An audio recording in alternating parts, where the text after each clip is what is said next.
Hello students, previous lecture में हमने discuss किया था कंसंट्रेशन टर्म्स। कंसंट्रेशन का मतलब क्या लिया था? Amount of solute present in solution. Solute की अमाउंट सॉल्यूशन में कितनी है तो सॉल्वेंट में कितनी। Amount is measured in mole और नंबर ऑफ इक्विवेलेंट और डिफरेंट यूनिट। सॉल्यूशन का वॉल्यूम या तो सॉल्वेंट का, that is concentration.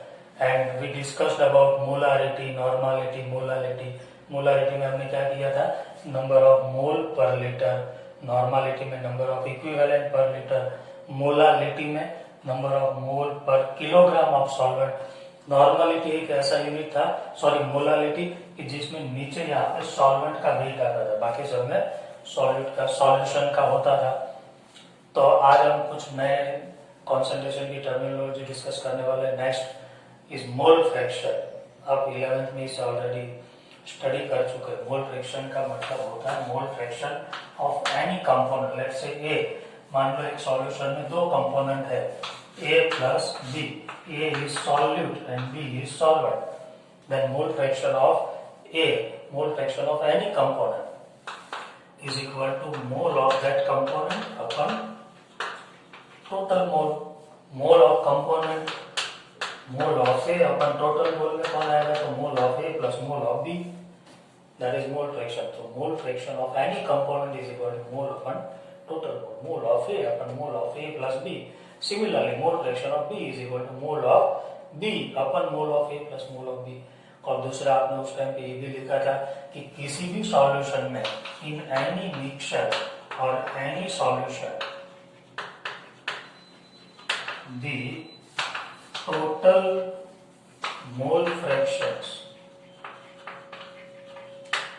are always 1। मतलब mole fraction of A plus mole fraction of B plus mole fraction of C, जितने भी components है वो सब का टोटल, मान लो 3 कंपोनेंट में से सॉल्यूशन बना है तो तीनों के मोल फ्रैक्शन का टोटल होगा ऑलवेज 1। सो मोल फ्रैक्शन ऑलवेज 1 होगा। So it is mole fraction. आप इसे नोट कर लीजिए। और आगे हम देखते हैं दूसरा यूनिट, वो है percentage. So next is percentage concentration. Percentage concentration में हमारे पास 3 टाइप की कॉन्सेंट्रेशन है। Percentage W by V, percentage W by W and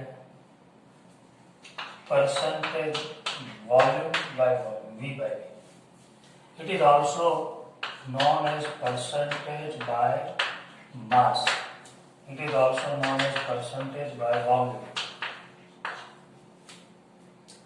percentage का मैंने आपको पहले से बोल दिया कि ऊपर जो होता है वो सॉल्यूट होता है, नीचे सॉल्यूशन। तो ये तो सिंपल हो गया, सॉल्यूट अपन सॉल्यूशन क्या हो गया? Percentage W by V is equal to ऊपर वाला सॉल्यूट, तो वेट ऑफ सॉल्यूट, सॉल्यूट के लिए 2, नीचे solution, V is volume, volume of solution, solution के लिए नथिंग। ये एमएल में होगा और ग्राम में 100, बिकॉज परसेंटेज हम जनरली 100 में से कैलकुलेट करते हैं। Similarly percentage W by W, percentage weight by weight, ऊपर वाला सॉल्यूट, नीचे जो होगा वो सॉल्यूशन, तो सॉल्यूट के लिए W2, सॉल्यूशन के लिए W into 100। Similarly, third percentage V by V, volume of solute and volume of solution, V2 upon V into 100। So ये हो गए परसेंटेज के फॉर्मूले। Percentage W by W V, percentage W by W, percentage V by itself, उसका जो representation है वैसे आपको पता चल जाएगा, सॉल्यूट अपन सॉल्यूशन, सॉल्यूट अपन सॉल्यूशन, सॉल्यूट अपन सॉल्यूशन। तो ये 3 जो है वो परसेंटेज के फॉर्मूला है। और आगे हम स्टार्ट करते हैं। एक फॉर्मूला नया है आपके लिए, पार्ट्स पर मिलियन। पहले आप इसे नोट डाउन कर लीजिए। ओके, जब आपको परसेंटेज वाला सॉल्यूशन दिए होंगे तब सबसे ज्यादा कंफ्यूजन होगा। मान लो आपको दिया कि 10% W by V sugar solution है, उसकी मोलारिटी कैलकुलेट करो, या तो उसकी नॉर्मालिटी कैलकुलेट करो, या तो उसकी मोलारिटी कैलकुलेट करो। You calculate the molarity of 10% W by W solution, sugar solution। तो इसमें सॉल्यूट कितना लेना है और सॉल्वेंट कितना लेना है और सॉल्यूशन कितना है, वो सबसे बड़ा कंफ्यूजन होगा। तो आपको ये अच्छे से नोट कर लेना और अच्छे से याद रख लेना। इट इज वेरी इजी यदि आप इसे समझ लेंगे तो। सबसे पहले मान लो you are given 10% W/V sugar solution, तो हम इसे कैसे अलग करेंगे W/V शुगर सॉल्यूशन को? तो आप इसे ऐसे मानेंगे 10 gram sugar plus 100 ml water is equal to 100 ml solution. Sugar का weight, sugar is solute, that is W2, volume of water is solvent 1, V for volume, and ये है volume of solution V। See ये दोनों का addition नहीं होगा because weight and volume are not additive. तो 10 plus 100 is not equal to 110, it becomes 100। So इसे जब आप अलग करेंगे ना 10 प्लस 100 लिखेंगे इज इक्वल टू 100 W/V में, बोथ आर नॉट एडिटिव। मान लो 20% है तो 20 प्लस 100 इज इक्वल टू 100, 30 है तो 30 प्लस 100 इज इक्वल टू 100। इसमें ऐड नहीं होगा, इसमें ऐड होगा वेट प्लस वेट, इसमें भी ऐड होगा, बस यही याद रखना है। 10% W/W मतलब शुगर का भी वेट और सॉल्यूशन का भी वेट लिखना है। इसमें सिर्फ शुगर का वेट था, सॉल्यूशन का भी वॉल्यूम था, तो इसमें हम लिखेंगे 10 gram sugar plus 90 gram water, क्योंकि हमें परसेंटेज तो 100 में से निकालना होता है ना, तो सबसे खास बात यह है कि आपको सॉल्यूशन का वेट या वॉल्यूम तो 100 ही रखना है, is equal to 100 gram solution, weight of solute, weight of solvent, weight of solution. 10 plus 90 is equal to 100 because gram plus gram, weight and weight are additive. 10 plus 90, 20 plus 80, 30 plus 70, ये खास ध्यान में रखना है। यहाँ पे भी ऐड होगा 10% volume by volume ethanol solution, so 10 ml ethanol plus 90 ml water, दोनों का वॉल्यूम लिखना है, सॉल्यूशन का भी volume is equal to 100 ml water, volume of ethanol V2, V1 and V, volume of solute, volume of solvent and volume of solution. It is also additive volume of. तो इससे सबसे ज्यादा important है कि आप कैसे अलग करें वो आपको पता होना चाहिए, तो इसे भी नोट कर लेना। और अगला यूनिट हम देखते हैं parts per million, parts per million. Okay, next unit is parts per million. ये आपके लिए नया है, 11th में आपको पार्ट्स पर मिलियन नहीं था, एक मोलारिटी भी नहीं था।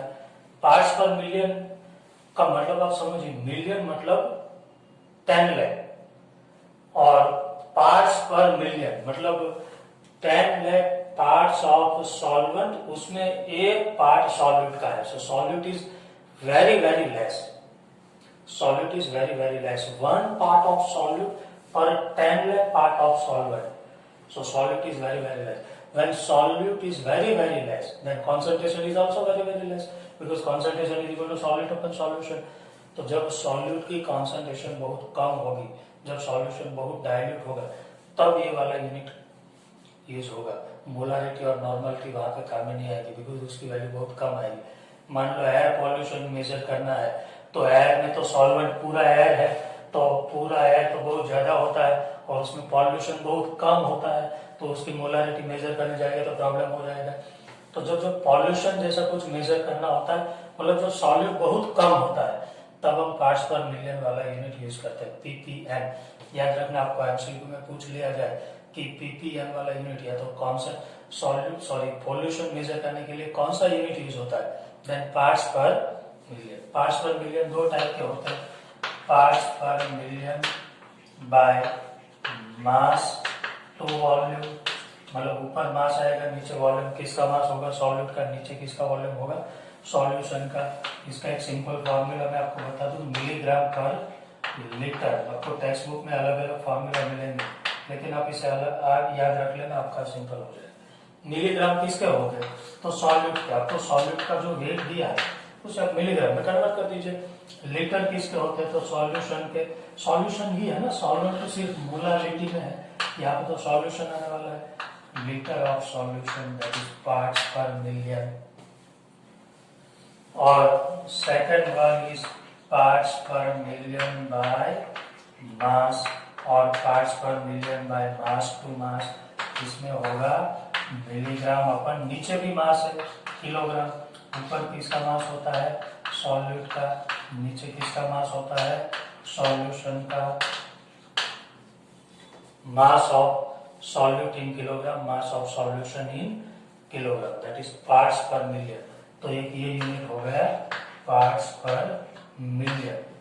तो इतने आपके कॉन्सेंट्रेशंस के यूनिट थे, molarity, normality, molality, mole fraction, percentage and parts per million. इतने यूनिट को लेके हम आगे कुछ न्यूमेरिकल सॉल्व करेंगे, बट उससे पहले कुछ इंपॉर्टेंट रिलेशंस भी हमें देखना है जो हम देखते, पहले आप इसे नोट कर लीजिए।